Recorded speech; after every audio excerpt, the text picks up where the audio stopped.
Hi, I'm Lee Richardson here for Channel 5, and we're here in Edinburgh to look at some of its dark past.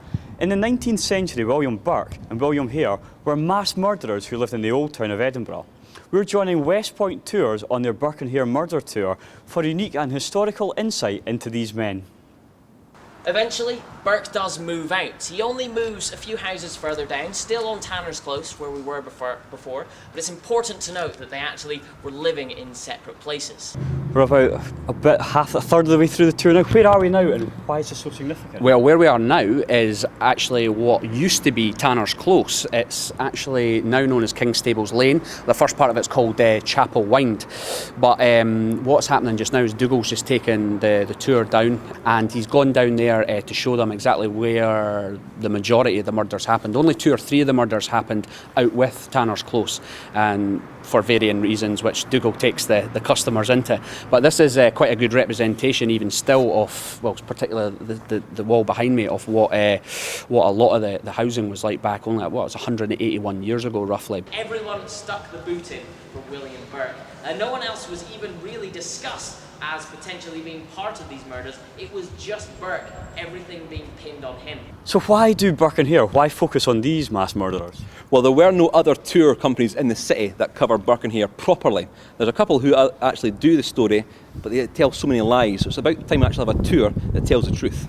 Yeah, it's just a really good story, really. It's filled with lots of murder, as you would suspect, it being a murder tour, but there's also good history behind it as well. We tell about what Edinburgh was like at the time of Burke and Hare back in 1827, and then we also go back a wee bit further and talk about how Edinburgh was formed and how it became sort of old and new, and the sort of extreme capitalism that was going on back then. So it's we cover a broad range of historical facts, and then we take you right deep into talking about we think obviously two of Scotland's greatest serial killers. I thought it was a very enjoyable, informative tour. I've heard the stories. I've lived in Edinburgh for some years and knew many variations on the story, but yes, highly informative.